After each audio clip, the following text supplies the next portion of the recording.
First introduced in the 90s, and then quickly shelved, the Virtual Boy brought the beer goggle experience to a new generation of 8-year-olds.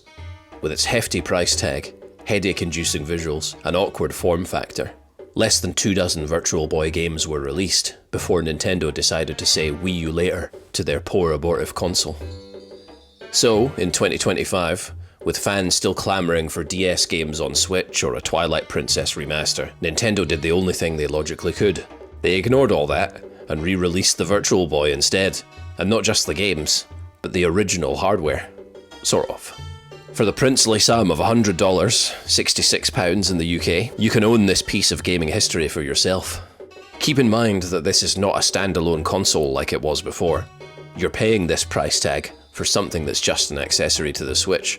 But that's not the worst part of the deal. Let's talk about the games. Only 22 games were ever officially released for the Virtual Boy.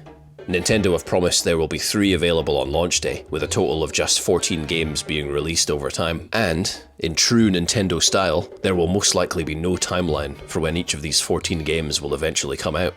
Even worse than that, the games will only be available via Nintendo's premium subscription tier on NSO. You can probably hear the alarm bells, but I'll spell out what that means for potential buyers. First, anyone who buys a Virtual Boy may have to wait an indeterminate amount of time to actually play their favourite games on the console as Nintendo slowly drip feeds them to the public. Not ideal when they've already shelled out $100 plus a subscription fee. But worst of all, Nintendo will eventually shut down NSO for their current Switch models. At this time, Virtual Boy owners will permanently lose access to their library of games, and the accessory will become an expensive paperweight. Consumers are being asked to put up a lot of money for this hardware, plus a not insignificant annual subscription to access a library of games that can be pulled by Nintendo whenever they feel like it. Nintendo are softening the blow with a cardboard version of the Virtual Boy at a much lower price, but this version lacks the table stand that comes with the full-size unit and has no kind of head strap, which presumably leaves players in the awkward position of either holding their Switch right up to their face, not very appealing for longer play sessions, or, I don't know, jerry-rigging some kind of headband so they can play it hands-free.